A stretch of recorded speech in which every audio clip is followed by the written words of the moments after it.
Yes. What do you think? It's really cool. You like it? I do. I haven't tried it yet. You haven't? No, I mean only at home. Like I opened it, but it's the first time I tried it at a gig.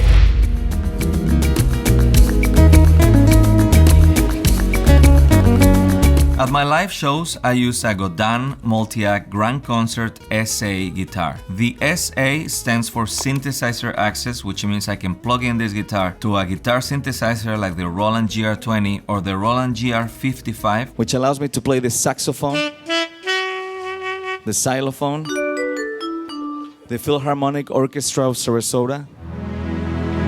I use a Roland GR-20 even though it's an old model and is discontinued, just because I like that it's smaller, easier to use, and I like the saxophone sound. It is time to play the saxophone solo on the guitar with my percussionist here.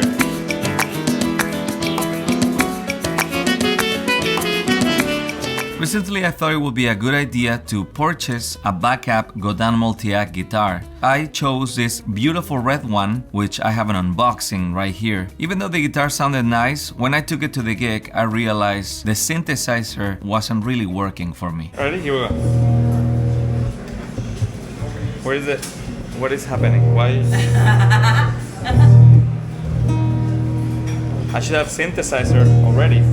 I couldn't really hear the sound of the synthesizer, it was very faint. I even went ahead and adjusted the sensitivity settings on the synthesizer pedal. Let me try something. But this didn't fix it. I spoke to Godin and they exchanged it for the ACS Koa Extreme, which is another gorgeous guitar, which unboxing you can watch right here. I took it to my gig hoping that this time the ACS Koa Extreme wouldn't give me any kind of issues with the synthesizer. But soon enough, I found the same result as with the red one. I got a guitar sound, the AC, and the synth. Super low, can barely hear it. I put it away again and played with my old Grand Concert. Okay, let's play the other guitar then. So the next day I took both of my Godin guitars and my synth pedal to Sean Daniel's house, who owns the Roland GR-55. Before I freak out about the guitar not working with the synthesizer, we need to do some testing. That's right. We have in the floor right here my old synthesizer that I use at my gigs. The GR-20. And to my left, the GR-55. As you can see, it's much bigger. It's almost twice as big. Yeah. Maybe like whatever, 50%. It's pretty big, yeah. Let's recap why you're testing this. Okay. So you've never had any issues with this setup.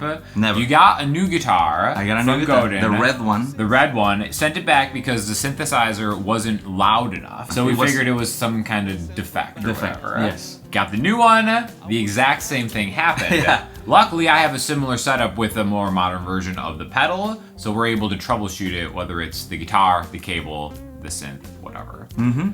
And that's the reason I came here to test it, because you can say that under a minute when I take 7 minutes to say it. And here we go. As you can see, the volume is up. No issues at all. So now, I'm at my gig. Ready to wow the people. They're thirsting for a saxophone I'm solo. so excited to test the we're like, we can't wait for the guitar. sax solo. The guitar looks so good. Here's the saxophone, everybody.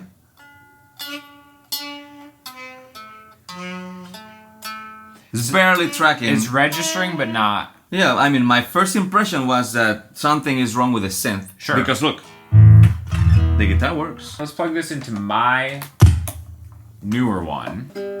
All right. So we got the strings on Sean because we don't know where the saxophone is right now, but it's okay. Volume up. Volume up. Loud and clear. We'll switch it up. And again, to be clear, this is the same default setting sensitivity as I use with my Emerald guitar. Yeah. Right? So we're not changing the sensitivity between the synth pedals either. I thought I was gonna get the same problem, no signal. Oh, but guess what? Oh, wait.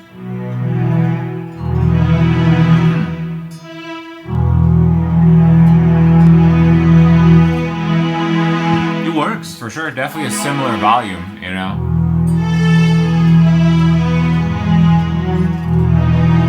Well, the guitar, I don't think it's tuned properly, and that's why it's doing something weird. But it's the same volume. As you can see, what we're trying to say. So there's something with the technology where the newer Godins are.